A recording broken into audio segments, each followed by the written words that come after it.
Welcome back to the REI Hot Seat. I have Brooke Hicks with me today, and we're going to crunch some numbers. Brooke, real quick, you are an investor-focused realtor out of Hamilton area, right? Hamilton specifically. I do kind of venture this way out in Halton, but the deals right now are in Hamilton, so that's where I'm focused lately. Deals are in Hamilton. Okay, real quick. Why Hamilton? Why right now? So Hamilton, over the peak, exploded. A lot's going on in Hamilton, and Hamilton as well has a lot of these multi-units that you don't find so often in Halton, Burlington. Yeah. A lot of these duplexes in Hamilton have come down up to 40%. So on a cash flow perspective, those are where the deals I focus on. So they're tougher to find out in Burlington, Oakville. Yeah, not as many of the duplexes, but that was all their age for from 2019 onward. I mean, when I started the podcast and started interviewing people, everyone was doing Hamilton duplexes. So. Yeah. Okay, so we had a little comp that you had provided me with that we're going to look at. Well, not a comp, but a deal that's actually live and available. Yep. I remember 1.1 million. I remember that being tossed around for a renovated duplex on the mountain. Yeah, that was kind of the standard. So a true duplex, meaning they've gone ahead and actually legalized it and went to the city to rezone, would have gotten actually higher. So 1.2 to even 1.4 we were seeing. And then a traditional single family home with an in-law suite, meaning you could rent out top floor and bottom floor, was getting 1.1 to 1.2. So totally correct with those numbers. So suited, are you saying, so if the entire basement is finished, was finished, like on one of those 1,100 square foot bungalows, you have an 1,100 square foot basement or 1,000 square foot basement, that would have fallen in the 1.2 to 1.4? Yeah, as long as it had the kitchen, the separate entrance, separate the entrance. unit. Yeah, okay, perfect. So fully permitted separate unit. Okay, and then if it was illegal, then it was a little bit less, but they were all over $1 million. Is this still the point? That's so wild. It's crazy how much we've seen a decline these past couple months. Huge decline. Okay, so now and this is what you would expect to see. You'd expect to see property values come down. So let's take a look at this specific one that you had mentioned.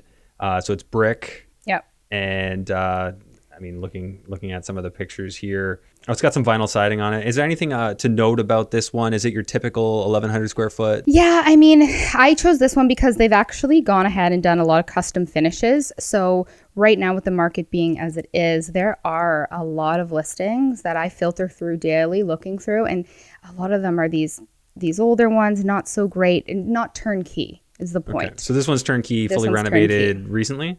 Yep. So even the built-in cabinetry and the breakfast bar that they've added, and I went through the before and after. Oh wow, this looks really nice actually, looking through these photos. And then the neighborhood too. So this is out in Stony Creek, so still Hamilton, but it's just more of a quiet neighborhood. So I'm very picky too on where I invest specifically in Hamilton. So we know there's the downtown core, a little bit busier, then we have the mountain, and then Stony Creek. So Stony Creek has always been desirable, part of Hamilton, on a quiet little lot. And then the lots tend to be a little bit bigger too in Stony Creek. So all around finishes, lot, and where it's located, love that already. Yeah. And then how much it'll cash flow. Yeah, well, Stony Creek's always been considered a little bit superior. Yep, totally. So let's run through pretty much what we've seen before. It looks like it's got lots of parking. The photos looked really good, just kind of looking there. And a $799 list, is that like a fishing for offers kind of listing price where they want to get multiples, or is that just like the going rate? That is, I would say, the going rate. So they're not holding an offer date. It is priced competitively. I would have not been surprised if it was priced over 800. However, it hasn't sold. It has been listed for 10 days. So this one, obviously, you don't need to do anything to it. It's basically a turnkey. Yep. So like buyer profile for something like this would be someone who's literally just looking to park some money, maybe put 20% down. And okay, so probably somebody with more money, less time available, just wants to put their money to work. Because there are a lot that do require some updates, and there's deals that we can focus on later regarding that. But this is kind of like, you buy this, take the keys, we'll rent it out for you. You'll cash flow minimum for $450 a month. Okay. Let that sit until the numbers go back up, and then ideally you pull your money out. Yeah, until rates drop down. Hopefully one day when we see that. Okay, so rent-wise, what are we expecting on those two units? Okay, so a 3-bedroom upstairs main floor bungalow in locations like these and with finishes like these will get around 23 to 25. I typically I like think 25. Yeah. Just knowing some of the numbers I've heard from other people. Totally. And I rent my upstairs for $2,700. So sometimes we can get a lot more. It depends on, again, where we are in the rental market. And right now it's crazy. A lot of buyers are thinking they're going to buy in the future. A lot of first-time buyers renting for the next year. So I've seen rental rates really have a lot of pressure on them. A lot of would-be buyers seeing the rates, they're just renting instead. So totally. Okay, so $2,500 upper, and you said and 18? And then so a $2,000 will get you a 2-bedroom basement. So this does have just the 1 bedroom in the basement, so $1,800. Okay, yeah. So sometimes I compare either 2-bedroom or 1-bedroom. Okay. All right, so I'll just leave like a 1% vacancy in there. I know rentals are pretty hot right now. Okay, so tax-wise, what would we be looking at? So our tax per year is $4,072, which brings us to $339 per month. Okay. And then insurance on something like that, So mine is pretty similar to this. My insurance runs me about $110. I've heard some other people say 90 to 120. Okay. So makes sense for a bungalow with a finished basement. Okay. Maintenance wise on something like this, I tend to just use 5%. I'll leave that in there. We can play with that. That's perfect. Utilities, is it separately metered? For utilities, I always have the tenants pay. There is not 2 hydrometers. However, what we do is we put them on a 60-40 split. Okay, so everything's split. Everything's Electrical split as well? between upstairs and downstairs. So the utilities, the water, the hydro, and the gas. Okay. Those bills will be kept in the landlord's name, or alternatively, we can kind of play around with it. And then the basement tenant pays 40%, upstairs tenant pays 60%. So not even, typically houses like that will at least have separate electric meters, but this one doesn't even have that?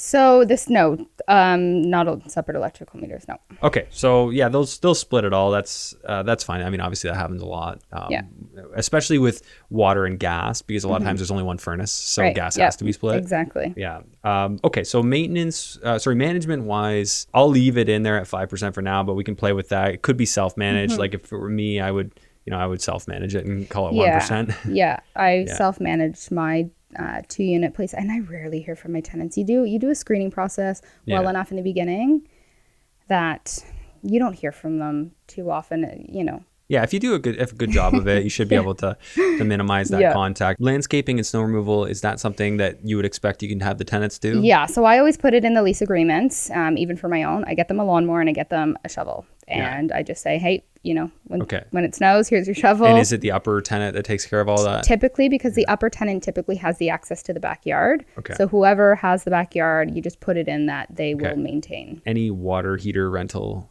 for this place? So the water heater rental, there's always a water heater rental. Typically, you can put that on the tenants as well because they're the ones using it.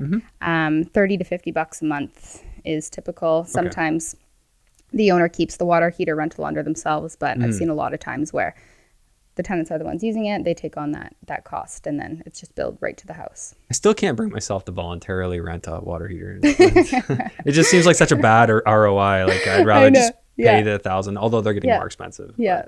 Okay. Now let's just look at some of the numbers. So this one, I have old numbers in here. Let's just say you got it at the 800. I know it's listed for $799. So that's a 5.28% cap, which I mean, couple of years ago, people would be freaking out. That's awesome. So let's assume we get 80%, 30-year amortization because this is still residential. What kind of interest rate do you think people could expect to see? So I've plugged in a 5.25 here. I just sold the duplex and that's what they got. And they told me that about a week ago. And so obviously if you're shopping around for rates, you can do better, maybe a little higher, but I think that's a good basis point to compare. Okay. So in terms of this one, I'm showing it's basically a break-even cash flow like right now. Now that's factoring in some life cycle maintenance because I have 5% in for maintenance, which I like to do just to be sure that, if there's stuff coming up that's going to be due in 3 years' time, I'm going to just start budgeting for that now. That's great. So I'm seeing about a just break even, $10 positive cash flow. But in reality, you'd probably get a bit more unless you had some major maintenance items come up. Totally. Because and when I run it too, I show the numbers without the property management because I also explain unless you're a really seasoned investor that has a ton of these and don't want to take on another one, then maybe it's good to have your property manager take that on as well. But if this is your first one and we really screen the tenants, I think it's actually a good idea not to have it because you learn a lot too in having your first rental property and dealing with tenants. And I want to stress all of these horror stories with tenants. Yeah. It rarely happens, especially. It does rarely happen. Well, you got to screen well. You got to screen well. If you screen well. Yeah, right? and I've done some videos on that. We've talked about that. I had on my podcast, episode 71B, if people want to check that out. And then also, I know you probably haven't heard this one, Brooke, but yeah, back on my podcast, episode like 24, we went through a full like tenant process for screening. Okay, so perfect. Yeah, figure a way to weed out Yeah. your tenants. And I know people use like forms. They'll like have people fill out a form before they even come see it. And that way you weed out all the tire kickers who aren't willing to do that stuff. So. Exactly. So this one obviously doesn't seem to be a cash cow right now, but I do think that there's a lot of potential for future, even with rent rates. Like they were up 25% year over year. And a lot of that is because of people shifting from buying to renting. So much more demand for rentals in Ontario right now. And a lot of landlords just saying, I've had it. And they're going south. They're investing elsewhere. So I do think this presents an opportunity. Of course, it's got to be for somebody who's willing to wait it out, because we don't know when interest rates come back down. Right. And I think the biggest part of ones like these, because we could also go lower and look at cheaper houses of the exact kind of same thing we're talking about, less renovated, of course. But because if this were to be listed in February of this year, we're well over 1.2. So that's the difference. So if we're buying 500K below, what one of our neighbors 3 doors down would have paid. And then if we take out, property management, it'll depend on the buyer if they, want to run the numbers with the maintenance and the property manager or without. It's the long-term goal of seeing those numbers creep back up as soon as interest rates come back down. Yeah, I mean, for sure, if you run this, like if you could get it even at 4%, now all of a sudden you got $500 of cash flow. Yeah, and without the maintenance and property manager, I have it here at 472. So definitely some cash flow in your pocket, depends on how you feel about. Well, the other thing that you could do is come in with a little bit more. Put down 30%. Now all of a sudden, even at the numbers I'm working at with a 5.25%, that's $450 in cash flow. Yeah. So there's a couple of ways to make that work and have it cash flow right off the bat. It's more about the how. And then with something like this, I'd wonder, is there a way to maybe add in a rear yard suite as these tiny homes pick up steam? Yeah. So that's been a new point of interest for a lot of people too. I mean, there's definitely codes and ways that you have to do that. But well, I haven't checked if that's been introduced to Hamilton or not yet. Yeah. So that's one thing to kind of investigate. Like I know there's certain zones in Hamilton where you can do 3 units. Yeah. I know laneway houses, I've heard that laneway houses approved. You can do it. Yeah. Yeah. But if you don't have a laneway, can you do that in your backyard? This one doesn't have a laneway, right? It doesn't have a laneway. It's on a residential street. So you have the full driveway, but it is very easily able to be converted to that legal duplex, where legal duplex, we were seeing numbers over 1.4 in these areas. Okay, so this one's not illegal. So what I usually focus on is these single family homes with the in-law suites. Okay. Because if it has all of the criteria, the double wide driveway, the basement height, all of that, and just very close to being able to be legalized, that's a small investment on our part that could jump the value up a ton. So is the city willing to legalize this? Yep. Like what do you have to do? So to legalize something like this, there's 5 major things, which is basement height. So basement height needs to be 6'5", can't be under 4'7" in any place, which I've gone ahead and double checked. Double wide driveway, this already has that. Some people go huge driveway. Yeah, they extend the driveway themselves, but this already has that. Obviously, the 2 separate entrances, you'll have to go to the city to do a rezone, and a couple other minor things. You'll have to separate the hydro meters, but because this is almost at the point where it could be legalized already, there's not too much you have to put in. Like some people have to trudge the basement to get that basement height. This is already there. Yeah, you don't have to excavate. So do you know what the height is in the basement on this one? So 6.5 is the height, and then it dips down with a couple bulkheads, but that's okay. It still fits code. It just basically code says in no spot can it be under 4'7". Okay, gotcha. And your main walkways, and every town's a little bit different with those requirements. Okay, so that'll satisfy in Hamilton. I mean, that'd be something that I would certainly want to look into doing, is get it legalized, and you don't have to worry about somebody coming to shut you down one day. Right. However, I mean, it's Hamilton. Like I feel like half the rentals are illegal. Yeah. So all of my multi-unit or in-law suites, none of them are legal. All of them that I sell, none of them are legal. And when I say legal, I don't want people to think that it's illegal to rent them out when they're not legalized. It's basically just a single family home with an accessory unit or an in-law suite, totally insurable. So my insurance company for both of my properties know that it's a single family home, but there are two separate lease agreements in place. And so do you find that lenders are willing to accept that income? Yep, 100%. So you've never had an issue. So if you have an up down, they see that there's income on, they just look at total income coming in. Yeah. And so the first one that I bought, I was going to live upstairs, and then I said there's an accessory suite downstairs. I plan to rent that out. It hadn't been rezoned, but it was a completely self-contained unit that could collect rent. And so they used that rental income to boost up my pre-approval number. So I said, hey, I'm going to get $1,800 a month. I'm going to have someone live in my basement. That increased my pre-approval amount. Yeah.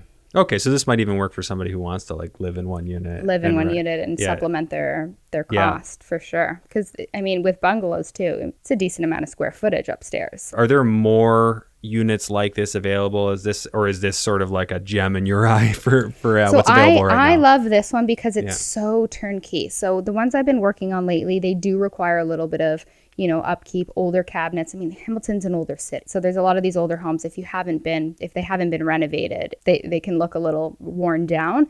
But there's some like this that have been renovated and are just down so far in price that I'm thinking not only cash flow, but future resale or future refinance eligibility.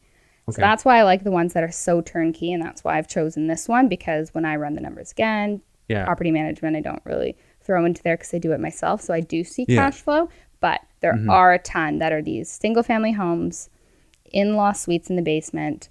Roughly, if we want to average it, we'll get you around $4,200 to $4,400 a month. So there is a lot of these that do warrant cash flow. And then it's just about what's the most important for a buyer in terms of. So if somebody wanted to potentially make an offer on this one, that's possible right now. I'm just going to tell everyone what I tell you for every video. So if you'd like either Jake or Brooke to reach out to you, or you'd like to hear about more offers and deals like this, add yourself to the contact form through the link below this video. Who knows? Maybe you could even get this one. All right. Brooke, thanks so much for doing this. Really appreciate it. And this won't be the last time. We'll have you on the show regularly. Yeah. Awesome.